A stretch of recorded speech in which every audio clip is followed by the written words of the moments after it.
Sir उच्च के चंद्रमा कई सारे भावों में अच्छे रिजल्ट नहीं देते हैं, जबकि हम जनरली ऐसा सुनते आए हैं कि उच्च के प्लैनेट्स तो अच्छी बात होती है, बढ़िया बात होती है। उच्च का मतलब होता है कि कोई प्लेनेट अपने सारे एट्रीब्यूट्स को बहुत शिद्दत से दे दे, और नीच का मतलब होता है कि वो अपने एट्रीब्यूट्स को थोड़ा सा श्रिंक कर दे। चंद्रमा छठे भाव में नीच हो जाएगा तो बेटर है। सर एक चीज़ चंद्रमा से जुड़े हुए लोग जनरली अपने एक्सपीरियंसेस में बताते हैं कि जब भी अमावस्या होती है उनको कुछ अलग तरीके की मेटाफिजिकल एक्सपीरियंसेस होते हैं। कई लोगों ने बताया कि उनको आउट ऑफ बॉडी एक्सपीरियंस हुए हैं। जिनके चंद्र शनि एक साथ होंगे, चंद्रमा नीच होंगे, या चंद्र राहु चंद्र केतु एक साथ होंगे, उन केसेस में इन लोगों को मेटाफिजिकल एक्सपीरियंस बाकियों से बहुत ज़्यादा होंगे। इनका इंफ्रासोनिक जो सिस्टम होता है ना, जो ना दिखाई देने वाली ऊर्जाएं, फ्रीक्वेंसीज, उनको ये जल्दी उन तारों को पकड़ लेते हैं ये लोग। यानी अल्टीमेटली किसी के जीवन में जगह बनानी है तो चंद्रमा बनाएगा, ना कि उसकी लुक्स। ओह, उसका जो व्यवहार है वो चंद्रमा होगा।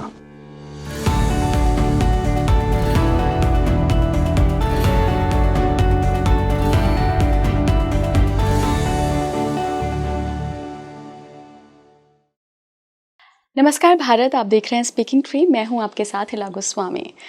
देखिए, हमने बहुत सारे ग्रहों पर डिस्कशन किया है, लेकिन चंद्रमा पर हमने कभी बात नहीं की है। तो आज बात होगी चंद्रमा पर। जी हाँ, चंद्रमा आपकी कुंडली में क्या इंपॉर्टेंस रखता है, क्यों चंद्रमा को मन का कारक कहा गया है, माँ से जोड़ा गया है, पैसे भी दिलाता है क्या चंद्रमा, चंद्रमा के सबसे अच्छे रिजल्ट्स कुंडली के किन भावों में मिलते हैं, किन राशि में मिलते हैं, साथ ही जो त्रिक भाव होते हैं 6, 8, 12, वहाँ पर चंद्रमा क्या रिजल्ट लेकर आता है, क्यों सावधान रहने की ज़रूरत होती है। इसके अलावा हमने इस पर भी बात करी है कि कैसे मिस्टिसिज्म से, जी हाँ, अक्सर आपने सुना होगा कि लोगों को ड्रीम्स आते हैं, वो सच हो जाते हैं, या वो परालौकिक वर्ल्ड से जुड़ जाते हैं, सूक्ष्म जगत से जुड़ जाते हैं। ये भी चंद्रमा की ही करामात है। चंद्रमा की एक ऐसी पोजीशन होती है जो कि इन सब चीज़ों को एक्टिवेट कर देती है, यानी कि मेटाफिजिकल चीज़ों को एक्टिवेट कर देती है। बहुत इंटरेस्टिंग होने वाला है आज का पॉडकास्ट, क्योंकि मेरे साथ जो मेहमान जुड़ रहे हैं एस्ट्रोलॉजी जगत में एक बहुत रेनाउंड नाम है। मैं स्वागत करना चाहूंगी योगेश शर्मा सर का। सर बहुत बहुत स्वागत है स्पीकिंग ट्री पर। धन्यवाद, शुक्रिया। सर आज चंद्रमा पे बात करेंगे, और मैंने आज से पहले चंद्रमा पे कोई भी पॉडकास्ट नहीं किया है जी, लेकिन चंद्रमा को आज तक आपने बहुत जिया है। ओह, क्योंकि जब से हम दुनिया में आते हैं चंद्रमा काम करना शुरू कर देता है, पहले मदर के थ्रू, फिर हमारे मन के थ्रू, फिर सबकॉन्शियस के थ्रू। तो चंद्रमा इज एवरीवेयर। और पहली महादशा भी आई थिंक चंद्रमा से ही देखी जाती है। नहीं, चंद्रमा जिस नक्षत्र में होता है महादशा, जी हाँ, एक तरह से जी हाँ। सर सबसे पहले तो ऑडियंस का थोड़ा सा ना क्या बोलते हैं, इंटरेस्ट जगे, तो मैं उनके इंटरेस्ट का ही क्वेश्चन लेना चाहती हूँ। चंद्रमा कहीं ना कहीं हमारे मिस्टिकल एक्सपीरियंसेस से भी जुड़ा होता है?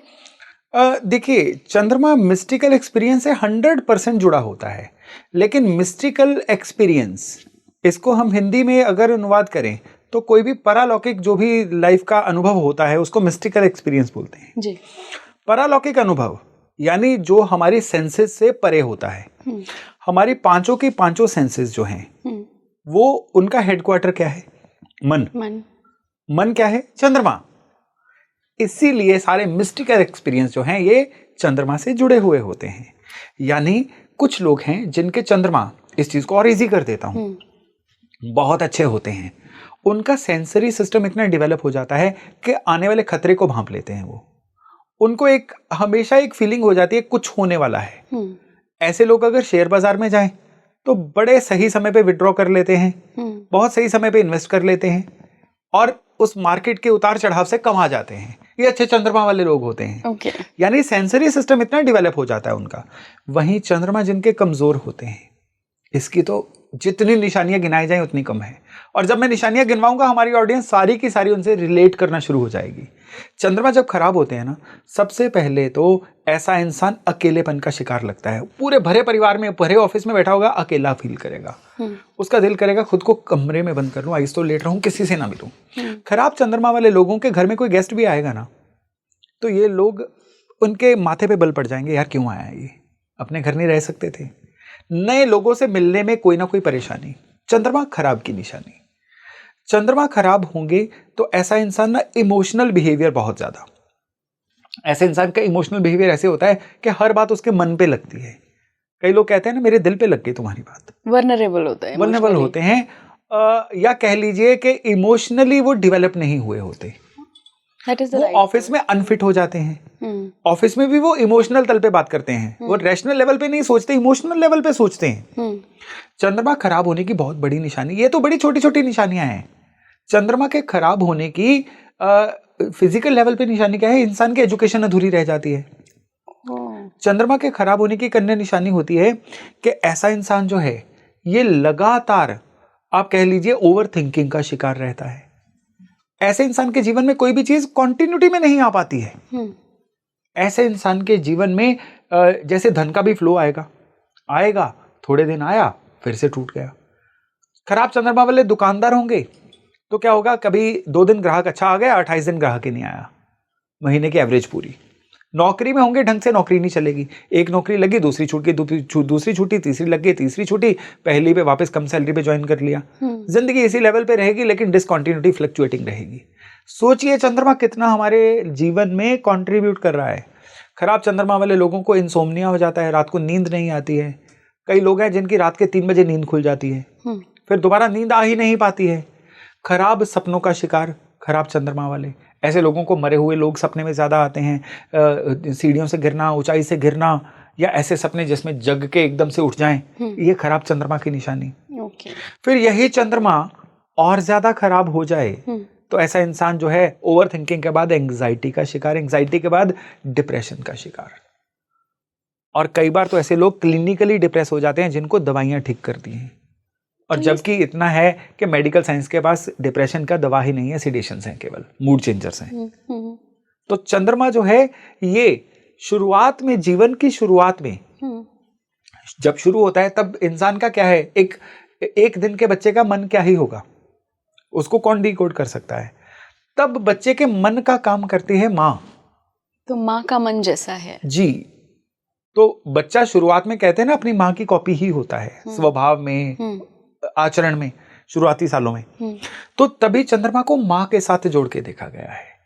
और माँ से बच्चा जब अपनी एक इमेज क्रिएट कर लेता है, फिर इंसान खुद डेवलप होना शुरू हो जाता है। जितना इंसान रिएक्ट करता है किसी सिचुएशन में, ये भी चंद्रमा होता है। अब सोचिए कि किसी भी इंसान की जन्म कुंडली में चंद्रमा बिगड़ जाए तो उसके जीवन से कौन कौन सी चीजें बिगड़ जाती हैं।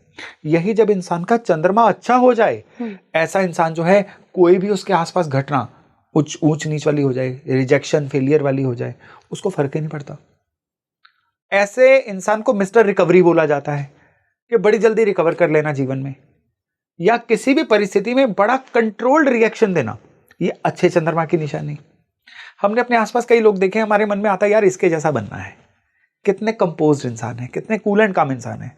अब आप देखिए कि आप कभी भी किसी भी इंसान को देखेंगे, नॉर्मली हम एक ह्यूमन बीइंग की टेंडेंसी होती है कि पहला नजरों को उसकी आउटलुक भाती है, लेकिन जब वो इंसान, कहते हैं ना, हमसे व्यवहार करना शुरू करता है तो सुंदर से सुंदर, बढ़िया से बढ़िया इंसान भी नजरों से उतर जाता है। यानी अल्टीमेटली किसी के जीवन में जगह बनानी है तो चंद्रमा बनाएगा, ना कि उसकी लुक्स। ओह, उसका जो व्यवहार है वो चंद्रमा होगा। ओके। तो हम अपने, देखिए, हमारी जो भी सिविक सेंस है, हम खा के केले का छिलका सड़क पे फेंक दें, ये खराब चंद्रमा की निशानी है। हम अपने आसपास वातावरण का ध्यान नहीं रख रहे, ये भी खराब चंद्रमा है। हम नशा पीट रहे हैं, वो भी खराब चंद्रमा है। हम बहुत लालची हो रहे हैं, वो भी खराब चंद्रमा है। रुकिए रुकिए रुकिए, लालच, चंद्रमा, दो चीजें इकट्ठी जुड़ती नहीं है। यहां पे मैं चीजों को बहुत अब गहराई में इंटेंस लेके जा रहा हूं। राहु और केतु, अब आप कहोगे कि चंद्रमा की बातचीत में भाई राहु और केतु कहां से आ गए? ग्रहण लगाते हैं इसलिए? नहीं, राहु को अंग्रेजी में नॉर्थ नोड बोला जाता है, केतु को साउथ नोड बोला जाता है। लेकिन नोड किसकी नोड? चंद्रमा का जो एलिप्टिकल ऑर्बिट है उसकी नोड। क्या राहु कोई ग्रह है? नहीं। क्या केतु कोई ग्रह है? लेकिन ग्रह का दर्जा रखते हैं। क्यों? चंद्रमा का जो पथ है, उसके जो उत्तरी ध्रुव है उसको राहु बोला जाता है, और उसी रास्ते में जो दक्षिण पे बिंदु आता है उसको केतु बोला जाता है। यानी राहु और केतु चंद्रमा की ही एक्सटेंशन है। ओके। राहु हमारे किस थॉट प्रोसेस को डिनोट करता है? लालच को। लालच से भी बात शुरू हुई थी ना। यस। मैं किसी से क्या ले सकता हूं, किसी से क्या निकलवा सकता हूं, वो राहु, मेरा हिस्सा। राहु। केतु होता है मैं इसको क्या दे सकता हूं, मैं समाज को क्या गिव बैक कर सकता हूं, मेरा पर्पस ऑफ लाइफ क्या है, मैं आया ही क्यों हूं इस दुनिया में। ये केतु, सोचिए चंद्रमा की एक्सटेंशंस कितनी पावरफुल हैं, तो चंद्रमा खुद कितना पावरफुल होगा। अब यही चंद्रमा जो है ये ज्वार भाटा तक ले आता है। हाई टाइड जो है, वार्निंग आती है समंदर वाले एरियाज में, वो कैसे आती है, वो चंद्रमा के मूवमेंट के हिसाब से ही आती है। जी। वो ल्यूनर मूवमेंट होती है जो बताती है कि टाइड स्लो लो होगी या हाई होगी, क्योंकि मून के अपने फेजेस होते हैं। मून के अपने फेजेस होते हैं, बिल्कुल। और हर फेज जो है अगर पानी को कंट्रोल करता है तो दुनिया में कितने परसेंट पानी है, 70% के करीब। और हमारे शरीर में कितने परसेंट पानी है, बिल्कुल उतना ही जितना दुनिया में है। तो अगर चंद्रमा दुनिया को इस तरह से प्रभावित कर रहा है तो हमारे शरीर को प्रभावित नहीं कर रहा है। सर यहाँ पे एक सवाल फिर ये आता है, थोड़ा सा मैं रैशनल अप्रोच से पूछना चाहूंगी, मैं आपको काउंटर नहीं कर रही हूँ। आप काउंटर कर भी सकते हो क्योंकि हेल्दी डिस्कशन काउंटर करने से आती है। राइट। तो सर फिर ऐसा क्यों होता है कि आपकी बॉडी में भी 70%, मेरी बॉडी में भी, दीपक की बॉडी में भी 70%, एक आधी % ऊपर नीचे हो सकता है। आपको तो बड़ा अच्छा प्रभावित कर रहा है, मुझे कम अच्छा कर रहा है, और दीपक को बहुत ही बुरा कर रहा है। मैं सिर्फ उदाहरण ले रही हूँ। उसके नहीं, उदाहरण है, अच्छी उदाहरण है। उसके पीछे सबसे बड़ा कारण है आपकी जन्म कुंडली। किस समय पे आप इस दुनिया में आए, वो चीज डिसाइड करेगी कि आपका 70% जो है मून से कैसे प्रभावित होगा। जो आपको जन्म लग्न मिला है, जो आपको राशि मिली है, वो ऐसे थोड़ी मिल गई है। वो कुदरत का कोई पैटर्न रहा है उसमें। वो पैटर्न जो है जब तक आप उसको सही नहीं करोगे, आपको चंद्रमा का पैटर्न समझ नहीं आएगा। चंद्रमा जिस राशि में है, उस राशि आपकी जन्म कुंडली में जो आपका जन्म लग्न है और जहां पे चंद्रमा है जिस राशि में, ये दोनों चीजें डिसाइड करेंगी कि रोजाना जो चंद्रमा चेंज हो रहे हैं वो आपके जीवन में क्या रोल कर रहे हैं। अब इसके आपके पास 2 तरीके हैं। एक तो अपनी जन्म कुंडली कहीं लेके जाइए, चेक करवाइए, और उनकी बातों पे विश्वास करने के अलावा आपके पास कोई चारा नहीं है। दूसरा है अपने डॉक्टर स्वयं बनिए। कैसे बनिए वो बताता हूँ। बिल्कुल सर। अगर आप एक्सेल शीट चला सकते हो तो बहुत बढ़िया, एक्सेल शीट बनाइए 4 कॉलम की, 3 कॉलम की। ठीक है। नहीं तो एक नोटबुक पे 3 लकीरें खींच लीजिए, कॉलम बनाइए। रोज आपने एक कॉलम में इंग्लिश डेट लिखनी है। ठीक है। दूसरे कॉलम में आपने चंद्रमा की तिथि लिखनी है, आज कौन सी है, हिंदी वाली तिथि। हिंदी वाली तिथि। तीसरे नंबर पे आपने लिखना है वार कौन सा है, और चौथे में आपने लिखना है आज की मुख्य घटनाएं कैसी हुई, या आपकी मनोदशा आज ओवरऑल कैसी थी। क्या बिना बात के ऑफिस में लड़ाई झगड़े होने शुरू हो गए, क्या आपसे कहीं कोई गाड़ी तो नहीं ठुक गई, क्या एकदम से बैठे बैठे 20 साल पुराना कोई ना कोई मैटर तो नहीं जिंदा हो गया, क्या एकदम से आपको कोई बड़ा लाभ तो नहीं हुआ, क्या ढूंढ के किसी ने आपको पैसे तो नहीं दे दिया, या आपके पैसे रह गए थे ये ले लीजिए। कई तरह की घटनाएं जीवन में होती हैं। या बिल्कुल ही न्यूट्रल सा बोरिंग सा दिन रहा, जो आप घर से आज प्लान करके गए थे वो भी नहीं पूरा हुआ, उल्टे मोबाइल का स्क्रीन कवर टूट गया। कई चीजें आप नोट करिए ना, ड्रीम्स भी नोट करें। आज सुबह उठते ही आपको कैसे ड्रीम्स याद रहे, नोट कर लीजिए उसको। ठीक है। ठीक। अब रोजाना इसको करना है। जीवन में सबसे मुश्किल काम है कंसिस्टेंट रहना, रेगुलराइज करना। अब आपको 90 दिन तक या 100 दिन तक इसको रूटीन में रोज करना है। अब आप देखोगे कि जब भी अमावस आती है, अमावस के आसपास चतुर्थी तिथि आती है, अरे आपके तो जीवन का पैटर्न ही चेंज हो जाता है। जब जब एकादशी तिथि आती है उसके आसपास जब जब गुरुवार आता है, आपको तो लाभ बड़ा होना शुरू हो जाता है। अरे जब जब मेरी तृतीया तिथि आती है और उसके आसपास बुधवार आ जाता है, मेरे तो कह लीजिए 10 उंगलियां घी में होती हैं और सर कढ़ाई में होता है। और मुझे हर महीने की 9वीं तिथि जब जब आए, या चंद्रमा जब जब अमावस की तरफ जाए, मुझे तो बड़ा बच के रहना होगा, चोट लग जाती है मुझे तो। ये सारा पैटर्न आपका 90 से 100 दिन में क्लियर हो जाएगा। ओके। यानी अपने डॉक्टर खुद बनिए। जो इंसान 90-100 दिन तक इस पैटर्न को नोट कर लेता है ना, उसको दोबारा कुछ जांचने की जरूरत नहीं है। वो इंसान अब शेयर बाजार में जाएगा तो अपना फायदा कमा के आएगा। बाजार में इन्वेस्ट करना होगा, एकदम से रुक जाएगा, आज नहीं करना है, आज ट्रैप है, आज नहीं फंसना है। ये सारी की सारी केवल चंद्रमा की आपको जो मूवमेंट है वो बता देगी। आप वैसे भी रूटीन में नोट करिए, चंद्रमा की जो कला है ना, ये बड़ी इंपॉर्टेंट है। हर अमावस पे आपका मनोदशा और होती है, हर पूर्णिमा पे आपकी मनोदशा बिल्कुल और होती है। हाँ, इसमें जो आपकी दशा अंतरदशा चल रही होती है वो बड़ा रोल निभाती है। मंगल होगा तो आपका अमावस पूर्णिमा पे अग्रेशन या नॉन अग्रेसिव बिहेवियर होगा। चंद्रमा होगा तो इमोशनल नॉन इमोशनल बिहेवियर होगा। शुक्र होगा तो खुद को कैसे मेंटेन रखना है या खुद को इग्नोर कैसे करना है, ऐसा बिहेवियर होगा। लेकिन एक्सट्रीम्स होंगी। और शनि होगा, शनि होगा तो चीजों का अभाव या चीजों की अबंडेंस, ये शनि करवाएंगे।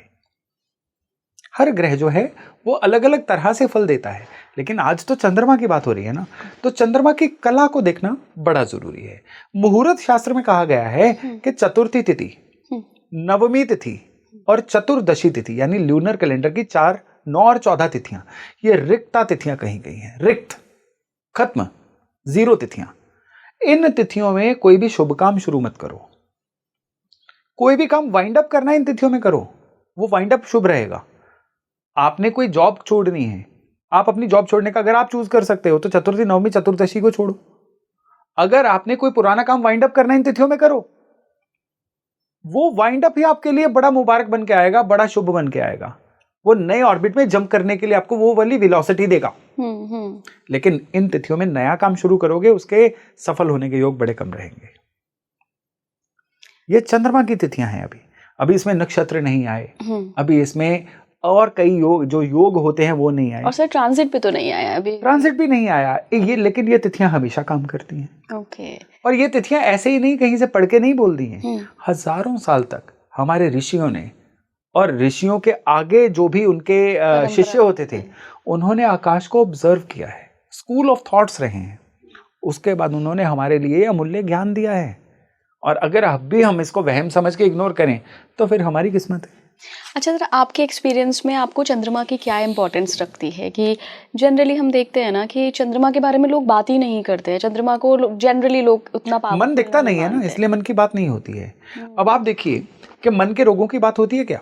नहीं, बिल्कुल भी नहीं। मन के रोगों की बात ही नहीं होती। जो इंसान मानसिक तौर पे बीमार होता है, वो लोग, उसके घर वाले वो भी छिपाते हैं इस चीज को। तो चंद्रमा की बात करना हमारे कल्चर का ही हिस्सा नहीं है। मन की चीज मन में रहे, लोग खुश हैं। जितना मन को डिस्कस करेंगे उतना मन के रोग समझ आते हैं, उतनी मन की तहें खुलती हैं। इसलिए चंद्रमा को डिस्कस करना जरूरी है। आप मन की बात नहीं डिस्कस करना चाहते, पढ़ाई की बातें डिस्कस करिए, आप पैसे के फ्लो की बातें तो डिस्कस करिए, उससे चंद्रमा के पैटर्न समझ आएंगे आपको। ओके। हर चीज की कॉन्टिन्यूटी चंद्रमा है। चंद्रमा रोज एक जैसा नहीं रहता। आज चंद्रमा की शेप कुछ है, कल कुछ होगी, परसों कुछ होगी, उससे अगले दिन कुछ और होगी। उसी तरह से मन आज कुछ हो रहा है, कल कुछ हो रहा है, परसों कुछ और होगा। आप एक बात नोट करिए, हर 5 साल में हमारी लाइफ में क्या होता है, हमारे आचार व्यवहार का तरीका बदल जाता है। जो आपके कपड़ों की चॉइस 5 साल पहले थी, आज उससे डिफरेंट हो चुकी है। जो चीजें 5 साल पहले खाने के लिए आपको पसंद थी, आज वो चीजें पसंद नहीं है, कुछ और पसंद है। जीवन के प्रति आपका जो व्यू पॉइंट 5 साल पहले था, वो आज कुछ और है। लोग भी बदल जाते हैं सर। हमारे आसपास जो लोग 5 साल पहले, जो 4-5 लोग हमारे आसपास रहते थे, आज वो डिफरेंट है। तो जीवन जो है 5-5 साल के पैकेट में बड़ी शिफ्ट लेता है। लेकिन रोज के रोज इस शिफ्ट को नापना हो तो चंद्रमा है। कहते हैं कि आपके आसपास कोई 4-5 लोग ऐसे होते हैं जिनके व्यवहार का एवरेज आपका व्यवहार बन जाता है। ये आपके फैमिली मेंबर्स हो सकते हैं, दोस्त हो सकते हैं, कोलीग्स हो सकते हैं, बॉसेस हो सकते हैं, आपके एडमायरर हो सकते हैं, कुछ भी हो सकते हैं। लेकिन आपके आसपास जाने जाने में कम से कम 5 सेंसेस है ना, 5 ही लोग होते हैं ऐसे कि जिनका व्यवहार हमारा एवरेज व्यवहार बन जाता है। आप किस्मत चूज नहीं कर सकते, अपने आसपास लोग तो चूज कर सकते हो। Choose people wisely. अगर लोग आप सही चूज नहीं कर पा रहे हो ना, छोड़ दो, उसकी जगह बुक चूज कर लो। आप ऑनलाइन अच्छा कंटेंट कंज्यूम करना चूज कर लो, वो आपके लिए एक पर्सन की जगह फिल कर देगा। और फिर जो आपका नया व्यवहार आएगा, यानी नया चंद्रमा आएगा, वो दुनिया एडमायर करेगी। तो अपने चंद्रमा को सही करना है तो अपने आसपास की सराउंडिंग को खुद चूज करो। चंद्रमा को सही करना, अपने आसपास के लोगों को खुद चूज करो। देखिए, चंद्रमा को सही करना एक बहुत बढ़िया मंत्र दे रहा हूं, लेकिन ये प्रैक्टिकल मंत्र है। Pick those who fuel you, यानी उन लोगों को चूज करो जो आपको ईंधन देते हैं। Leave those who drain you, उन लोगों को छोड़ दो जो आपको अपनी नेगेटिविटी से ड्रेन कर जाते हैं। सही कह रहे हैं। आपने कई अपने आसपास ऐसे लोग देखे होंगे जिनको रोने के सिवा, कंप्लेंटफुलनेस के सिवा, शिकायत करने के सिवा कोई काम ही नहीं है। Victim mentality. ये आपके चंद्रमा को सक करने वाले लोग हैं। ओह। ये लोग आपको ड्रेन कर देंगे।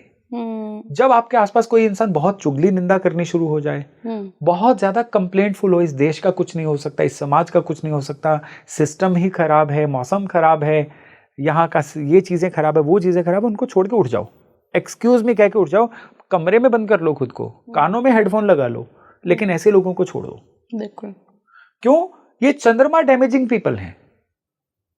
चंद्रमा डैमेज हो गया ना, सबकॉन्शियस तक ये डैमेज जाएगा, फिर आपकी बॉडी आपके मन का कहना मानना बंद कर देगी। आपको नहीं पता चलेगा, हाथ क्यों कांपने शुरू हो गए, बॉडी जो है एकदम से एजिंग होनी क्यों शुरू हो गई, पीठ दर्द क्यों होनी शुरू हो गई, कमर दर्द क्यों होनी शुरू हो गई। ये चंद्रमा जब खराब हुआ, उसने सबकॉन्शियस को खराब किया, वो नेगेटिविटी अब शरीर के थ्रू दिख रही है। सर, अगर ये पहचानना हो कि मेरा किस हाउस का चंद्रमा अच्छा है और किस हाउस या राशि का अच्छा नहीं है, तो एक बार हम 1 से 12 हाउस को डिस्कस कर सकते हैं क्या? हाँ, डेफिनेटली कर सकते हैं। तो अगर लग्न में हो, उससे पहले मैं आपको बता दूं, बहुत सारे हमारे दर्शक हैं जो किसी ग्रह के आगे जो नंबर लिखा हुआ होता है उसको भाव मान लेते हैं, घर मान लेते हैं। वो गलत है। भाव हमेशा कुंडली में जो नॉर्थ में अपर साइड पे बॉक्स होता है उसको फर्स्ट हाउस बोलते हैं। तो इसी तरह से एंटी क्लॉकवाइज हम घूमते चले जाते हैं, तो उसको हम दूसरा, तीसरा, चौथा, पांचवा भाव बोलते हैं। जो ये नंबर्स लिखे होते हैं ना, ये दरअसल राशियों का कोड होता है। अगर 1 नंबर लिखा हुआ है तो मेष राशि का कोड है, 10 नंबर लिखा हुआ है तो कैप्रिकॉर्न का कोड है। ये आप विकिपीडिया से ऑनलाइन ढूंढ के दिखा भी देते हैं आपको। हाँ, राशि का कोड जो है नीचे, नहीं तो आप डिस्क्रिप्शन में डाल दीजिएगा लोगों की सुविधा के लिए, ताकि लोग घर को राशि से कंफ्यूज ना करें। बिल्कुल बिल्कुल सर। तो पहले भाव में, फर्स्ट हाउस में जब चंद्रमा होगा, तो ऐसे इंसान को ना जीवन में मटेरियल बेनिफिट्स बहुत मिलते हैं, लेकिन इमोशनली बहुत वीक होते हैं। बचपन की कुछ खराब ट्रेसेस इनके जीवन में ऐड होती हैं। ज्यादा जल्दी किसी पे यकीन नहीं कर पाते। इमोशनली ये लोग हर्ट बहुत होते हैं और ज्यादातर मूडी कैरेक्टर बन जाते हैं। अपने ही प्लान को अनडू कर देना, ये इनकी लाइफ में बहुत ज्यादा हो जाता है। लग्न के चंद्रमा हो तो ऐसे लोगों को मेडिटेशन जप तप करना चाहिए, भगवान शिव की आराधना करनी चाहिए, तो फिर बहुत बढ़िया रहता है। चंद्रमा भोजन के भी कारक है, चंद्रमा खाने के भी कारक हैं, जो आप भोजन करते हैं।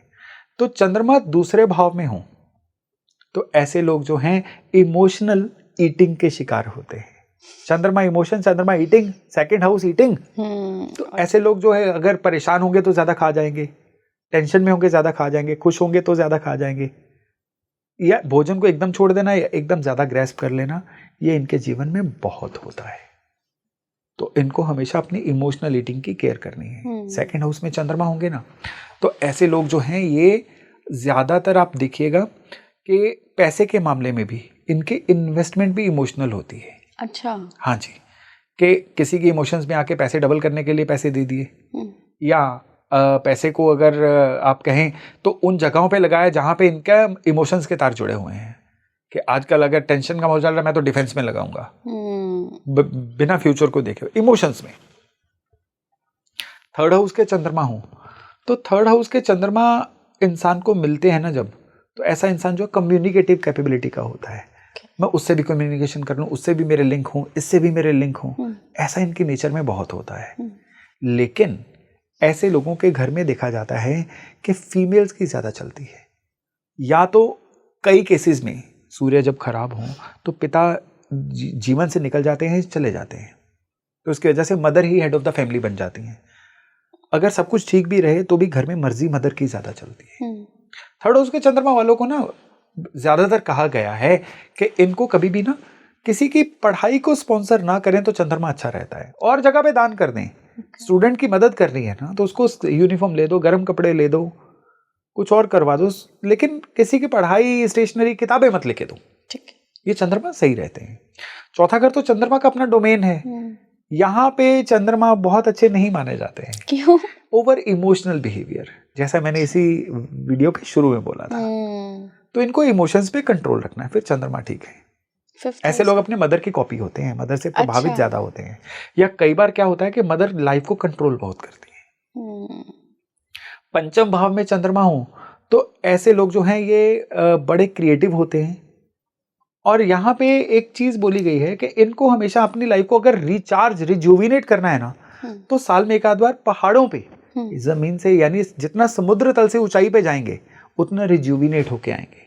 ये बड़ा वियर्ड कनेक्शन है चंद्रमा का। सर क्या इंट्यूशन पावर भी देता है 5th हाउस का चंद्रमा? इंट्यूशन डेवलप करनी पड़ती है इनको मेडिटेशन के द्वारा। ओके। ये इनबिल्ट नहीं होती, इनबिल्ट इंट्यूशन होती है 3rd हाउस के चंद्रमा की, क्योंकि सबकॉन्शियस से जुड़ा हुआ है। ओके।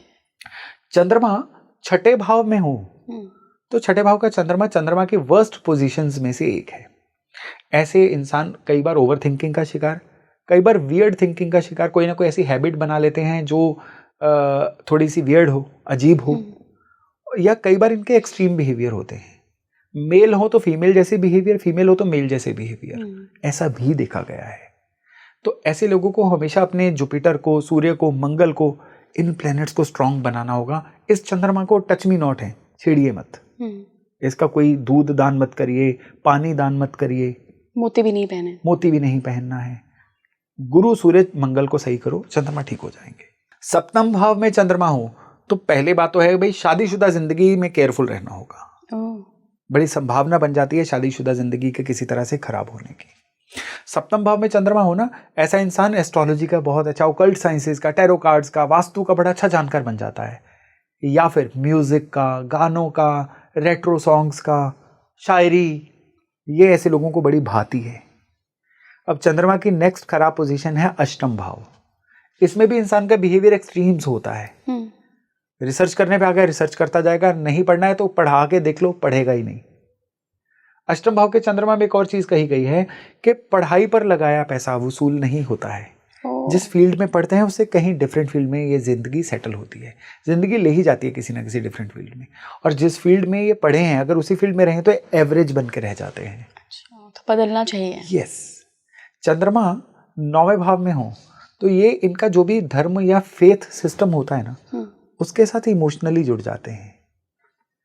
ये पूजा पाठ करने बैठेंगे, लंबे लंबे समय तक पूजा पाठ करते रहेंगे, या किसी तीर्थ स्थान पे जाके आंखों में आंसू आ जाना, ईश्वर से एकदम जुड़ जाना, ऐसे लोगों की लाइफ में ज्यादा हो जाता है। चंद्रमा 10वें भाव में हो तो ये हीलर कहलाते हैं, मेडिसिन इंडस्ट्री से या किसी तरह की हीलिंग से जुड़ा हुआ काम इनको बड़ा शोभा देता है। ऐसा चंद्रमा 6ठे वालों को भी देता है। चंद्रमा 11th हाउस में हो तो नॉर्मली देखा जाता है कि ऐसे लोगों को जीवन में दोस्तों के द्वारा या बड़े भाइयों के द्वारा कोई ना कोई वैल्यू एडिशन मिलता है, जिससे जीवन में बदलाव आते हैं। और चंद्रमा 12वें भाव में हो तो ऐसे लोग जो हैं ये अपने देश से ज्यादा विदेश में जाके अच्छा सेटल होते हैं, या घर से दूर जाके सेटल हो तो इनके कमाई के साधन अच्छे बन जाते हैं।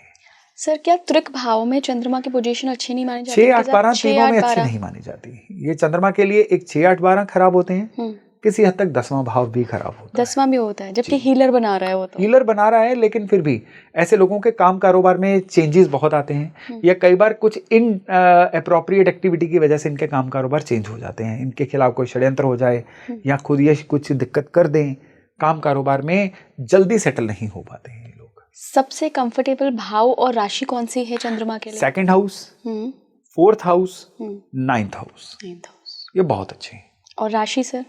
चंद्रमा के लिए वृष राशि बहुत अच्छी है, कर्क राशि बहुत अच्छी है, बृहस्पति की दोनों राशियां अच्छी हैं, मीन भी और धनु भी। ओके सर, एक चीज़ चंद्रमा से जुड़े हुए लोग जनरली अपने एक्सपीरियंसेस में बताते हैं कि जब भी अमावस्या होती है उनको कुछ अलग तरीके की मेटाफिजिकल एक्सपीरियंसेस होते हैं। कई लोगों ने बताया कि उनको आउट ऑफ बॉडी एक्सपीरियंस हुए हैं उन दिनों में। देखिए इसमें क्या है कि जैसा मैंने अभी इसी वीडियो के शुरू में बोला था ना कि अपना पैटर्न नोट करिए, पहली बात। दूसरी बात कि पैटर्न के साथ साथ अपने चंद्रमा को भी तो जानिए।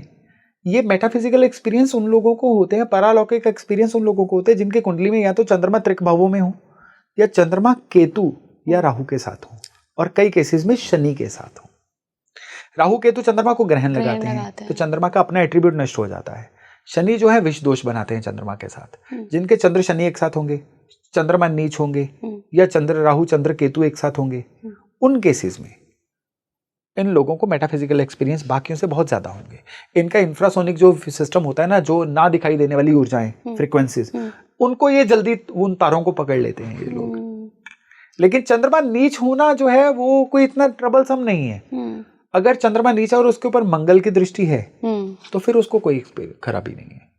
लेकिन चंद्रमा नीच है, उसके साथ या दाएं बाएं कोई प्लेनेट नहीं है, तो फिर ये मेटाफिजिकल एक्सपीरियंस दे भी सकता है, डिप्रेशन तक दे सकता है। और सर पता कैसे लगाएं कि जो एक्सपीरियंसेस हो रहे हैं इन चंद्रमा की पोजीशनिंग की वजह से ये सही हैं, मैं सच में एक मिस्टिकल एक्सपीरियंस कर रहा हूँ, या फिर ये मेरा। देखिए, ये जो मेटाफिजिकल एक्सपीरियंस पहचानने के बाद 2 तलों पे चलना पड़ेगा। पहले अपना कैलेंडर बनाइए 90 दिन का। अगर उसमें आपको एक पैटर्न, एक फ्रीक्वेंसी दिख रही है, फिर अपनी कुंडली चेक करवाइए। कई बार क्या होता है, गलत दिशा में सोने से ऐसा होता है। आपके बेडरूम का कलर आपकी कुंडली के अनुसार ना हो तो भी ऐसा होता है। या फिर खाने से पहले, सोने से पहले अगर गलत भोजन ले लिया जाए, भोजन भी तो चंद्रमा है ना, तो भी ऐसा होता है। तो सिर्फ चंद्रमा इसके लिए रिस्पॉन्सिबल जी हाँ। अब चंद्रमा की और भोजन की बात भी चली है ना, तो एक और इंटरेस्टिंग बात दिमाग में यही सोचा बता दूं। छठा घर जो है वो रोग ऋण शत्रु का भाव होता है। रोग ऋण शत्रु कह के हम छूट जाते हैं। शत्रु खाली शत्रु का नहीं, लड़ाइयों का भी भाव होता है, कंप्लेंटफुलनेस का भी भाव होता है। चंद्रमा भोजन, छठा भाव कंप्लेंट्स। जिसके भी छठे भाव में चंद्रमा होंगे, आप एक बार तो नोट करिएगा, भोजन करते हुए कंप्लेंट जरूर करेंगे। आज नमक ज्यादा है, रोटी गर्म नहीं है, स्वाद वो नहीं है, ये इस थाली में क्यों दे दिया, कल ऐसे दिया था आज ऐसे क्यों दे दिया। और जितना ये कंप्लेंट करते रहेंगे, चंद्रमा के बाकी एट्रीब्यूट खराब होते रहेंगे, मन खराब होता रहेगा, धन खराब होता रहेगा, चीजों की कॉन्टिन्यूटी खराब होती रहेगी। तो जिनका छठे भाव में चंद्रमा है ना, जैसा भोजन मिले वो उनका प्रारब्ध है, उनका कर्म है। उनको अच्छा लगे, अच्छा ना लगे, उस भोजन को बड़ी श्रद्धा से ग्रहण कर लो भाई। और सर जो लोग कॉम्प्लेक्सिटी का शिकार होते हैं कि मैं कमतर हूँ और फिर वो इमोशनली बहुत वीक हो जाते हैं, ये भी चंद्रमा का वीक होना ही होता है। छठे भाव के चंद्रमा वाले लोग सबसे ज्यादा ये कॉम्प्लेक्स का शिकार होते हैं। इनके अंदर एक ऐसा बचपन से ही इन्फीरियरिटी कॉम्प्लेक्स आ जाता है कि जिसकी वजह से ये ना शो ऑफ बड़ा करना शुरू हो जाते हैं। इनके जीवन में कुछ भी आ जाए वो उसको शो ऑफ बड़ा करेंगे। और लेकिन वो इन्फ्लेटेड इमेज कई बार अपनी इतनी ज्यादा बना लेते हैं कि सामने वाले को भी आइडिया हो जाता है कि ये शो ऑफ कर रहे हैं, सब्सटेंस नहीं है बीच में, ग्रेविटी नहीं है बातों में।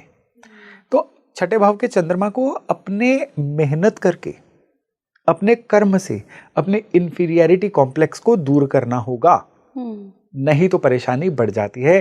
फिर चंद्रमा के बाकी एट्रीब्यूट भी खराब होने शुरू हो जाते हैं। सर उच्च के चंद्रमा कई सारे भावों में अच्छे रिजल्ट नहीं देते हैं, जबकि हम जनरली ऐसा सुनते आए हैं कि उच्च के प्लैनेट्स तो अच्छी बात होती है, बढ़िया बात होती है। देखिए, खराब घर में उच्च होगा तो अपने खराबी को भी तो उच्च करेगा। अब यही चंद्रमा छठे भाव की ही बात हो रही थी, यहाँ पे उच्च हो जाएगा ना। उच्च और नीच का मतलब क्या होता है? उच्च का मतलब होता है कि कोई प्लेनेट अपने सारे एट्रीब्यूट्स को बहुत शिद्दत से दे दे, और नीच का मतलब होता है कि वो अपने एट्रीब्यूट्स को थोड़ा सा श्रिंक कर दे। चंद्रमा छठे भाव में नीच हो जाएगा तो बेटर है, क्योंकि वो उन सारे एट्रीब्यूट्स को भी कम कर उनको श्रिंक कर देगा। ओके। इसलिए कहा जाता है कि कुछ भावों में चंद्रमा उच्च हो तो वो जो है सही फल नहीं देते। हमारे क्लासिक टेक्स्ट में, स्क्रिप्चर्स में जो भी चीजें कही गई है ना, सूत्रों में कही गई हैं, कोड्स में कही गई हैं, उनके ये पूरी मंशा थी कि इनको वही समझे जो इसको जी ले। खाली बिल्कुल 2 दूनी 4 नहीं होता इसमें, इसको जीना पड़ता है, तभी चीजें समझ आती हैं कि ये किस तरह से हमारी लाइफ को प्रभावित कर रही हैं। बिल्कुल। सर अमावस्या के जन्म पे बात करते हैं। जिन लोगों का अमावस्या पे जन्म होता है, सूर्य और चंद्रमा उनके जिस भी हाउस में साथ होते हैं, इसका क्या प्रभाव देखने को मिलता है? इसका एक प्रभाव तो होता है कि हर अमावस पे चंद्रमा अस्त होते हैं, सूरज के बिल्कुल क्लोज प्रॉक्सिमिटी में होते हैं। और जिनकी भी कुंडली में सूर्य चंद्रमा एक साथ होते हैं, ये लोग एक तो हमेशा चंद्रमा की खराबी का शिकार होते हैं। इनको अपने मन को जीवंत करने के लिए एक्सटर्नल मोटिवेशन का सहारा लेना पड़ता है, एक चीज। दूसरी चीज, इन लोगों से रूल फॉलो नहीं होते। ये लोग बहुत हार्ड लाइनर हो जाते हैं या बिल्कुल ही रूल्स को फॉलो नहीं करते। तो इनको हमेशा किसी रूल में बंध के रहना चाहिए। पूर्णिमा वाले जो लोग हैं, यानी जब सूर्य चंद्रमा आमने सामने होते हैं, चंद्रमा पूरी तरह से जीवंत होते हैं, जब इन लोगों को क्या होता है कि अपने काम करने का नया तरीका निकाल देंगे, पैरेलल वे निकाल देंगे। ये लोग भी जो हैं, ये क्या करेंगे, या तो इतना रूल को फॉलो करेंगे कि सामने वाला सफोकेट हो जाए।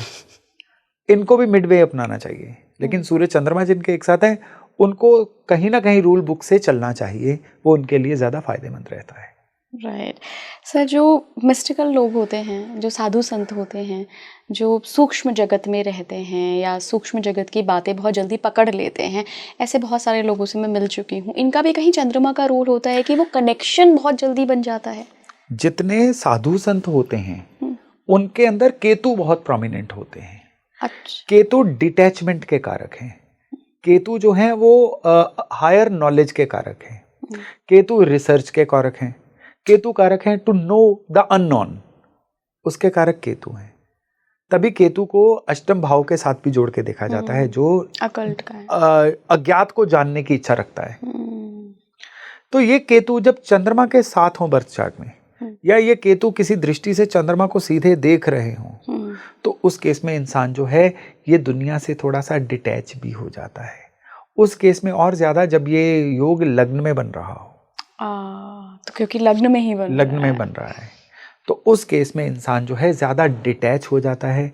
ऐसा इंसान जो है ये ज्यादा, सेकंड हाउस में भी बने तो कुटुंब को छोड़े, फर्स्ट हाउस में बने तो पूरे जगत को ही छोड़े, इस तरह के योग हो जाते हैं। तो ऐसा इंसान जो है ज्यादातर देखा जाता है कि अगर जीवन में कुछ घटनाक्रम ऐसे हों जो इनको डिटैच फील करवा दें, और ऐसे लोग मिल जाएं जो इनको अध्यात्म की तरफ ले जाएं, तो फिर ये ज़्यादातर साधु सन्यासी बन जाते हैं, अपनी रूटीन लाइफ को छोड़ देते हैं और किसी ना किसी तरह से हर्मिट या सन्यासी का जीवन व्यतीत करना शुरू हो जाते हैं। चंद्रमा की युति किस प्लैनेट के साथ सबसे अच्छी होती है सर? चंद्रमा की युति सबसे पहले तो बृहस्पति के साथ गज केसरी योग बनता है। लेकिन ये भी युति ना प्रैक्टिकली देखा गया है कि देखिए, जब स्क्रिप्चर्स लिखे जा रहे थे तब का सोशल स्ट्रक्चर और था। तब पैसा कमाना इतनी प्रायोरिटी नहीं थी, तब जमीन खरीदना इतनी प्रायोरिटी नहीं थी, तब अध्यात्म को पाना, ईश्वर को पाना प्रायोरिटी होती थी, ज्ञान प्रायोरिटी होती थी। तो चंद्र गुरु उस लिहाज से तो बढ़िया है। लेकिन ये जो चंद्र गुरु हैं, अगर प्रैक्टिकली देखें, गुरु बहुत बड़ा प्लेनेट है, चंद्रमा एक सैटेलाइट है। तो गुरु अपने आकार से चंद्रमा को ओवर पावर कर लेता है। तो जिनके चंद्र गुरु एक साथ होते हैं ना, इंडिपेंडेंटली सोच नहीं पाते हैं वो, तो उनको सलाहकार रखना पड़ता है किसी ना किसी को, उनको हमेशा नई चीजें सीखनी पड़ती हैं। तब कहीं जाके ये गुरु जो है ट्रिगर होते हैं, चंद्रमा ट्रिगर होते हैं, और इनकी लाइफ में चंद्र गुरु का योग फलीभूत होता है। जनरली सर, जब हम प्रेडिक्शन सुनते हैं, देखिए मुझे एस्ट्रोलॉजी का उतना ज्ञान नहीं है, तो हम कहते हैं अच्छा आपका ना शनि बहुत स्ट्रॉन्ग है, आपका ना शुक्र बहुत स्ट्रॉन्ग है, और जनरली लोगों को उसके हिसाब से दिखता भी है, पूरी लाइफ नहीं बट एक मेन कैरेक्टर होता है ना कि व्यक्ति कैसा है, लाइफ में कैसा कर रहा है। चंद्रमा अगर किसी की कुंडली में बहुत प्रोमिनेंट हो, अच्छा प्लेस्ड हो, बढ़िया दृष्टियाँ भी उसको अच्छी पड़ रही हो, मतलब ओवरऑल अच्छा हो, तो लाइफ में उसको क्या क्या देखने को मिलता है? देखिए, जब चंद्रमा अच्छा होगा ना, तो ऐसा इंसान जो है सबसे पहले तो सबका साथ सबका विकास, इस तरह से चलेगा। ऐसा इंसान जो है कभी ओवर ईगो का शिकार नहीं होगा। दूसरे, ऐसे इंसान के जीवन में कुछ भी अच्छा बुरा घटित हो, ये रिकवर बहुत जल्दी करेगा। ऐसा इंसान हमेशा क्रिएटिव होता है, और चंद्रमा जब अच्छे होते हैं ना, तो ऐसा इंसान हमेशा अपनी लाइफ में चार्ज अप रहता है। ये जिस जगह पे बैठेगा ऑफिस के माहौल को चार्ज अप करेगा, घर आएगा घर के माहौल को चार्ज अप करेगा। इनकी संगत वांछनीय होती है, लोग चाहते हैं इनकी संगत में बैठना। इनके अंदर एक अच्छा सा मैग्नेटिज्म आता है जिनका चंद्रमा स्ट्रांग होता है। और बिल्कुल इसका उल्टा भी होता है जब चंद्रमा वीक होते हैं। ऐसे लोग रिपल्सिव कैरेक्टर होते हैं, जहां जाते हैं लोग कहते हैं ना, कुछ लोग आते अच्छे लगते हैं, कुछ लोग जाते अच्छे लगते हैं। खराब चंद्रमा वाले जाते अच्छे लगते हैं, और अच्छे चंद्रमा वाले लोग आते अच्छे लगते हैं। Great sir. लास्ट में सर, कुछ रेमेडीज अगर मैं आपसे पूछूं चंद्रमा के लिए? चंद्रमा की कुछ ऐसी जेनेरिक रेमेडीज हैं जो सभी करें, चंद्रमा हमेशा अच्छे रहेंगे। पहली रेमेडी है कि हमें शिव उपासना, हर मंडे शिवलिंग पे केवल जल चढ़ाना, ये जरूर करनी चाहिए। दूसरी, देखिए, सिर्फ छठे भाव के चंद्रमा के बारे में कहा गया है कि पब्लिकली पानी पीने का अरेंजमेंट ना करवाएं। अच्छा। नहीं तो चंद्रमा बाकी 11 भावों में हो, आप जितना पब्लिक के लिए पानी पीने का अरेंजमेंट करवाएंगे उतना चंद्रमा बैलेंस रहेंगे। 12 भाव में, बाकी सारे भावों में चंद्रमा छठे में हो तो पानी पीने का अरेंजमेंट ना करवाएं। बाकी 11 भावों में कहीं भी करा सकते। चंद्रमा छठे भाव में हो तो आप एक काम करिए, मिनरल वाटर की कुछ क्रेट्स लीजिए, शमशान भूमि में रखाइए लोगों के लिए। यानी शमशान भूमि में पानी पीने का अरेंजमेंट करवाइए। आज की डेट में क्या है, शमशान भूमि में भी दान पुण्य के नाम पे लोगों ने कूलर लगवा रखे हैं, पानी के अरेंजमेंट करवा रखे हैं। सो वहां पे और कूलर या हैंड पंप या बोरिंग करवाना पॉसिबल नहीं होता। लेकिन इतना हो सकता है कि गर्मियों में या नॉर्मली आप एक रिचुअल बना लो कि सप्ताह में किसी एक दिन, क्योंकि दाह कर्म वाले तो आते रहेंगे या कब्रिस्तान में लोग आते रहेंगे, वहां पे जो ड्रिंकिंग वाटर होता है उसकी छोटी छोटी बॉटल्स के क्रेट्स रखा हो, ताकि वहां पे जो लोग आ रहे हैं उनके पानी पीने का अरेंजमेंट हो। केवल इतना भर होगा ना तो मून, छठे घर का मून बहुत पॉजिटिव रिजल्ट देगा। और बाकी सबको शिव उपासना करें। शिव उपासना जरूर करें। ग्रेट, बहुत बहुत धन्यवाद सर। शुक्रिया जी, के शुक्रिया, लिए धन्यवाद। आपसे बात करके हमेशा एक नया अनुभव होता है। धन्यवाद।